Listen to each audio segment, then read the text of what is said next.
Hostel के दिनों में हमारे एक दोस्त हुआ करते थे, मिर्जा सलीम।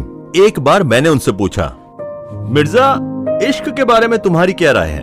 तो उन्होंने मुस्कुरा के हॉस्टल के पीछे कब्रिस्तान की तरफ इशारा करके कहा, मियां ये भूत टाइप की चीज होती है, बातें सब करते हैं लेकिन देखा किसी ने नहीं है। और तब तक मेरा भी यही मानना था कि ना तो इश्क टाइप की कोई चीज होती है और ना ही भूत टाइप की।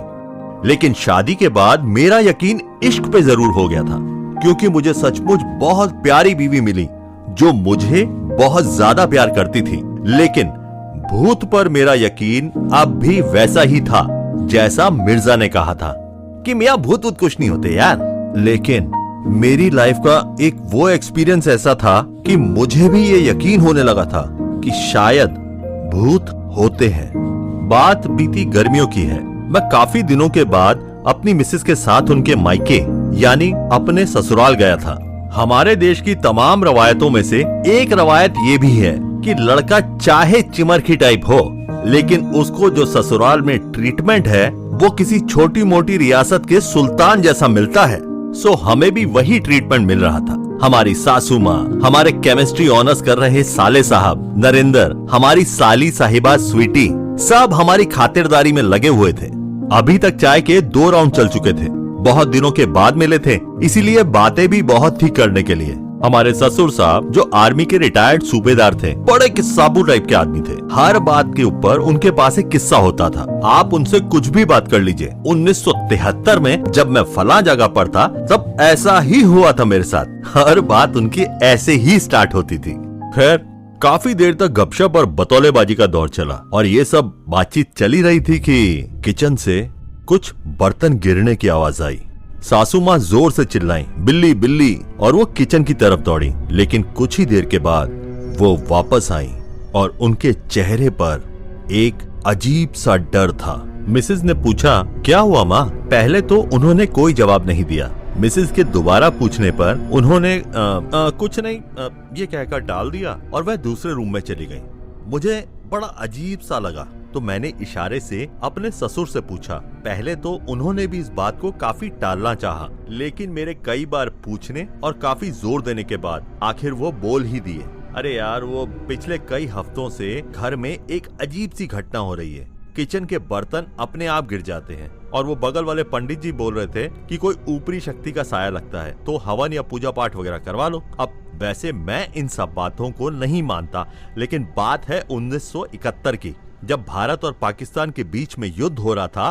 तब एक्सक्यूज मी कहकर मैं वहां से उठा और पूरी बात जानने के लिए सासू माँ के पीछे पीछे दूसरे रूम में चला आया।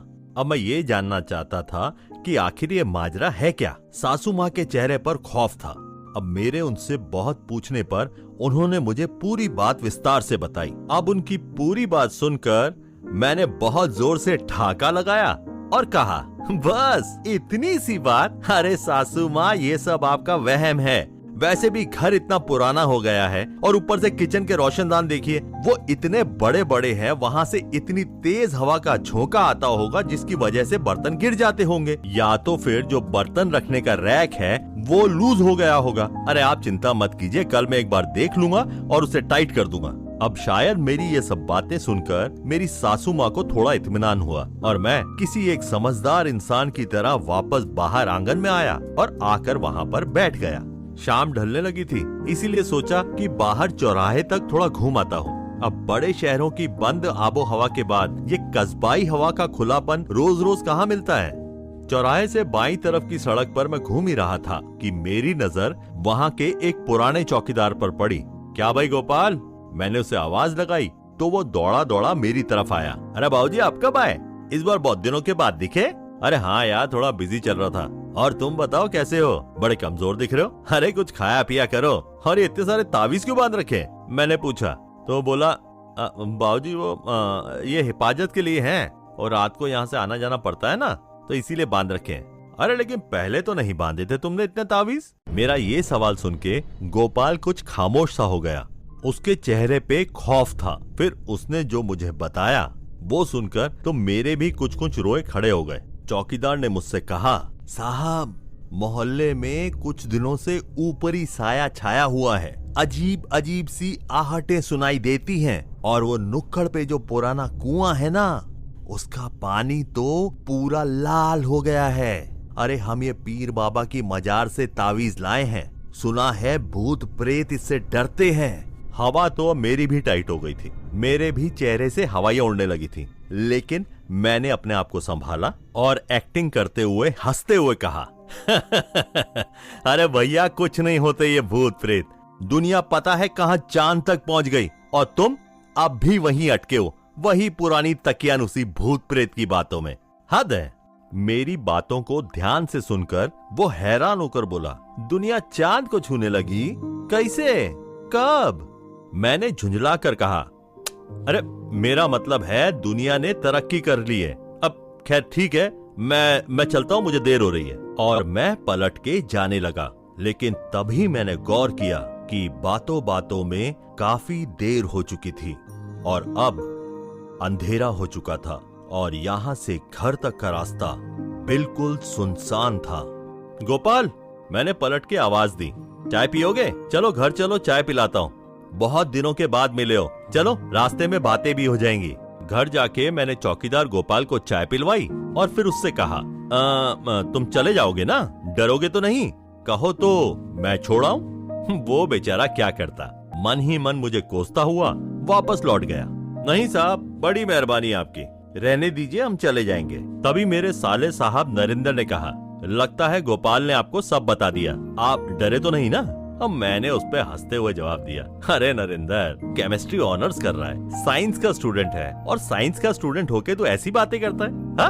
और डरूंगा वो भी मैं? अरे शादी से पहले मैं जिस हॉस्टल में रहता था ना, उसके ठीक पीछे एक कब्रिस्तान था। अरे भूतों से अपनी पुरानी यारी है, अरे मुझे कोई डर वर नहीं लगता यार। तभी कमरे से निकल के आंगन में आते हुए मेरे ससुर साहब बोले, देखा मैं कहता था ना मेरा दामाद कितना बहादुर है। फिर मुझे बोले, बेटा देखो, अरे समझाओ इन लोगों को, कितना डर रहे हैं, एक हफ्ते से मुझे छत पे सोने भी नहीं दे रहे, कहते हैं भूत आ जाएगा। तभी स्वीटी बोली, पापा कुछ दिन नीचे लेटने में हर्जी क्या है, एहतियात तो बरतनी चाहिए ना। इस पर मेरे ससुर जी बोले, अरे यार मेरी आदत है छत पर सोने की।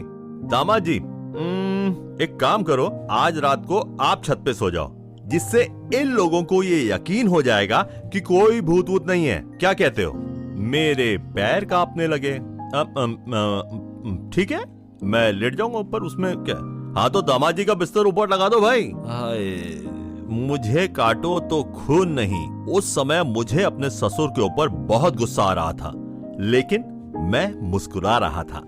मुझे खाना खाने के बाद सीधा ऊपर जाना था, वो वाला ऊपर नहीं जाना था, इसीलिए उस दिन मैं खाना खाने में जितना ज्यादा समय ले सकता था उतना ले रहा था। इसी चक्कर में 2 रोटी ज्यादा खा गया था। खाना खाने के बाद मैं नीचे आंगन में ही बैठ गया, इसी उम्मीद में कि शायद कोई कह दे, रहने दो नीचे ही लेट जाओ, लेकिन कमबख्त किसी ने नहीं कहा।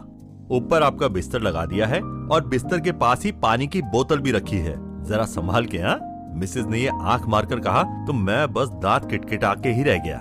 कुछ देर तक मैं वहीं पर रुका। बाद किसी जंग पे जाते हुए सिपाही की तरह मैंने अपनी मिसेज को देखा, अपना तकिया हाथ में उठाया और छत पे जाने लगा। आधी सीढ़ियों पर पहुंचकर मैं रुका, पलटा और मैंने अपनी मिसेज को देखा तो वो खड़ी हुई मुस्कुरा रही थी। उसने हाथ हिलाकर मुझे बाय किया, मैंने भी सीना फुलाकर उसे बाय किया और सीधा छत पे आ गया। लेकिन जैसे ही मैं ऊपर पहुंचा, मेरी चीख निकलते निकलते रह गई। कमबख्त सफेद चादर में बिस्तर ऐसा लग रहा था जैसे कोई कफन ओढ़े हुए लेटा हो। खैर, मैंने दूर तक नजर दौड़ाई।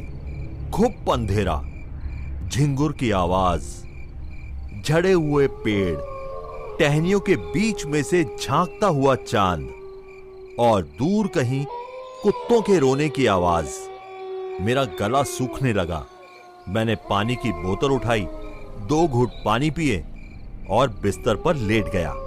कुएं का लाल पानी, अंधेरे में आहटें, किचन में बर्तनों का गिरना, उफ, सब कुछ याद आने लगा। मैंने तकिए से अपने कान ढके और आंधा मुंह होकर सोने की कोशिश करने लगा। अरे सूबेदार साहब, आपने ये अच्छा नहीं किया। मैं क्या कोई चूहा, खरगोश या बंदर हूँ जिस पे एक्सपेरिमेंट किया जाए? देखते हैं सुबह तक दामाद जी जिंदा बचते हैं या नहीं। मुझे बहुत गुस्सा आ रहा था। रात के सन्नाटे में हवा की साए साए के अलावा दूर तक कोई आवाज नहीं थी। हल्की सी पत्तों की सरसराहट गोपाल की तावीजों की याद दिलाती थी। उसने कहा था कि भूत लोग इससे डरते हैं। मैं बार बार अपने सराहने रखी घड़ी देखता, इसी इंतजार में कि सुबह कब होगी, और इसी उधेड़-बुन में कब मेरी आंख लग गई मुझे मालूम ही नहीं चला और मैं काफी गहरी नींद सो गया। लेकिन रात तकरीबन 3:30 बजे कुछ हुआ। एक हल्की सी आहट से मेरी आंख खुल गई। आवाज शायद हवा की ही थी, लेकिन मेरी रूह अंदर तक कांप गई। अब मेरा दिल तो ऐसे किया कि ऐसी की तैसी में गई इज्जत। दौड़ के नीचे जाता हूँ, चुपचाप रात को जाके एक कोना पकड़ के सो जाऊंगा। सुबह सबके उठने से पहले वापस यहाँ लौटकर लेट जाऊंगा। लेकिन अगर किसी ने देख लिया तो दामाद जी इज्जत का फालूदा हो जाएगा। मैं इसी सब उधेड़-बुन में लगा ही था कि अचानक मेरी नजर सामने के पीपल के पेड़ पर गई और मेरी रूह एक बार फिर कांप गई, क्योंकि उस पेड़ पर कोई था। एक पल को ऐसा लगा कि शायद कोई बंदर होगा। वैसे भी इस इलाके में बंदर बहुत हैं, लेकिन नहीं, ये तो कुछ और ही था। शायद कोई इंसान सफेद कपड़ों में। उसने अपने दोनों हाथ मेरी ओर फैला रखे थे, जैसे वो मुझे बुला रहा हो। काली अंधेरी रात, उसमें चांद की हल्की हल्की रोशनी। मुझे ऐसा लगा कि शायद मैं उसे कुछ कुछ देख पा रहा हूँ। अब मेरा गला बुरी तरह सूख चुका था। मैं बहुत जोर से चीखना चाहता था, लेकिन मुझे ऐसा लगा कि मेरी जबान मेरे पेट में गिर गई हो। मेरे शरीर में एक अजीब सी सिहरन थी और मेरे माथे से लगातार पसीना बहता जा रहा था। सामने पेड़ के ऊपर बैठी वो अजीब सी इंसान नुमा चीज, मुझे ऐसा लग रहा था कि वो मुझे लगातार घूरे जा रही थी। अब मैंने आओ देखा ना ताओ, दनदनाता हुआ सीधा नीचे की तरफ दौड़ा। ये भी ध्यान नहीं दिया कि आगे सीढ़ियां थी। कमबख्त पैर फिसला और गेहूं के किसी बोरे की तरह लुढ़कता हुआ सीधा नीचे आंगन में। कमर में चोट अलग से लग गई, लेकिन मुसीबत सिर्फ ऊपर पेड़ पर ही नहीं थी, यहाँ नीचे भी थी। कमरे से मेरी मिसेस की आवाज आई, अरे भाई कौन है यहाँ? उनके आने की आहट से मैंने अंदाजा लगाया कि वो सीधा आंगन की तरफ आ रही थी। मैंने सोचा आज तो इज्जत की धज्जियां उड़ने ही वाली हैं। मैं उठा और लंगड़ाता हुआ सीधा वापस ऊपर की तरफ दौड़ा। एक एक सीढ़ी छोड़ता हुआ ऊपर पहुंचा, रेलिंग पर टेका लगाकर नीचे झांका और बड़े इत्मीनान से कहा, अरे भाई कौन है वहाँ? कौन गिरा? ये आवाज कैसी थी? ऊपर रेलिंग के पास खड़े होकर अपनी कमर पे हाथ रखे मिसेस को देखते हुए मैंने कहा, अरे ये आवाज तुमने भी सुनी क्या? मिसेस ने ऊपर मेरी तरफ देखा।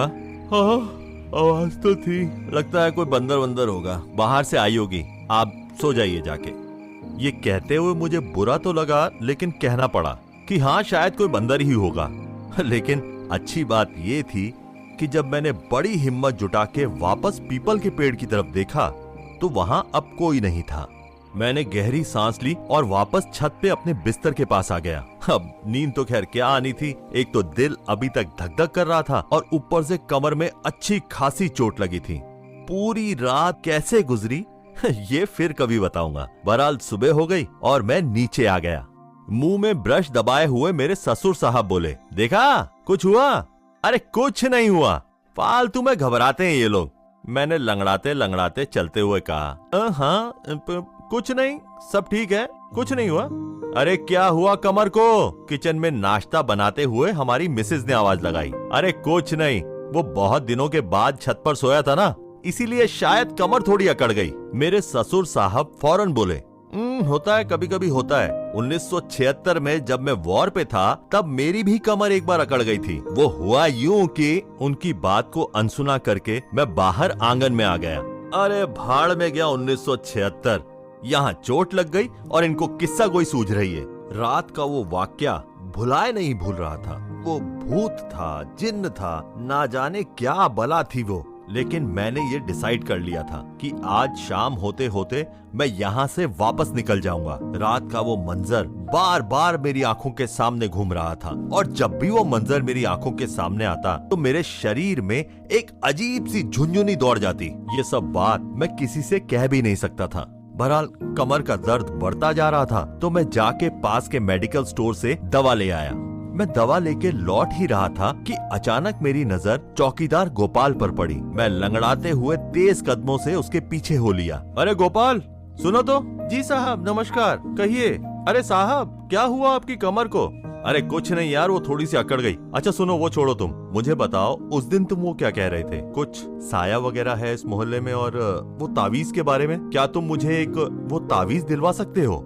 मेरी ये बात सुनकर उसने बड़े गौर से मुझे देखा, और जिस अंदाज से उसने मुझे देखा, मुझे ऐसा लगा कि वो कह रहा हो, क्यों उस दिन तो बड़े तुर्रम कहाँ बन रहे थे, आ गए ना लाइन पे। गुसल खाने में सबसे छुप के दवा लगाने के बाद अब चला चली की बेला थी। मेरे कहने पे मिसेस सारा सामान पैक कर चुकी थी और शाम की ट्रेन से रवानगी थी। मैं आंगन में बैठा सुस्ता रहा था, और तो और इस बात की खैर मना रहा था कि ससुराल से घर वापस जिंदा लौट रहा हूँ। आंगन में उस वक्त मैं अकेला ही बैठा था। मिसेस अंदर वो रूम में अपने भाई बहनों के साथ चलते वक्त की जाने वाली बातें कर रही थी। अचानक ढक से एक आवाज हुई। मेरे कान खड़े हो गए। आवाज किचन से थी। डरते हुए मैंने किचन में झांका, और अंदर जो दिखा वो देख के मैं चौंक गया। रोशनदान से एक बंदर किचन के अंदर, जी हाँ, किचन के रोशनदान से एक बंदर किचन के रैक पर आया, एक बर्तन नीचे फेंका और वापस रोशनदान से बाहर। मैं हक्का बक्का खड़ा सिर्फ देखता रह गया। किचन से वो आवाज सुनकर घर के सारे लोग वहां दौड़े दौड़े आए, और सबके चेहरे पर वही डर। अब मैं बाहर आंगन में बैठा ये सोच रहा था, बंदर नहीं, मतलब कि बंदर। तभी गुसल खाने से ससुर साहब की डरी हुई आवाज आई, अरे ये बाल्टी का पानी फिर लाल हो गया। मैं एक बार फिर डरा। मेरे केमिस्ट्री ऑनर्स के साले साहब फटाफट गुसल खाने की तरफ दौड़े, और थोड़ी ही देर में वो मुस्कुराते हुए बाहर आए, और उनके हाथ में मेरी वो दवा की शीशी थी जिसे मैं गुसल खाने में भूल आया था। वो शीशी को हाथ में लेते हुए बोले, इसमें तो पोटेशियम परमैंगनेट है, इसमें क्या है?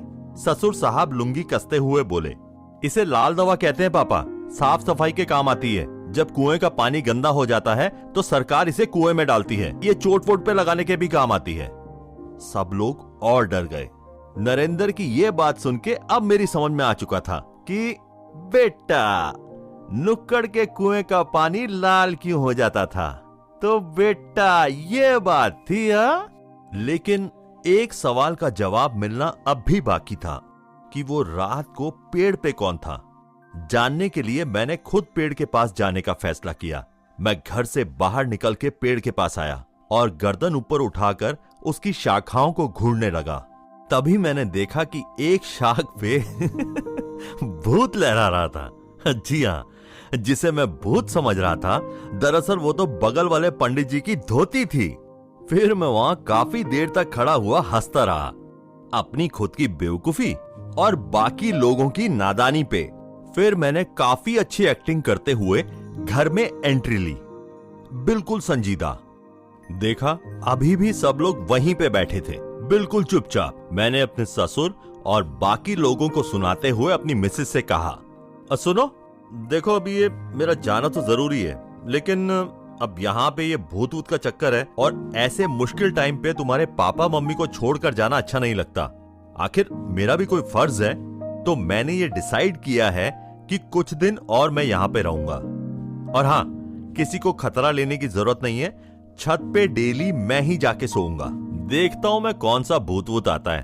फिर मैंने कनखियों से देखा तो मेरी बातें सुनकर मेरे ससुर जी की आंखों में आंसू आ गए थे। इस घर का सबसे फेवरेट दामाद एक भूत की वजह से अब और ज्यादा फेवरेट हो चुका था। बस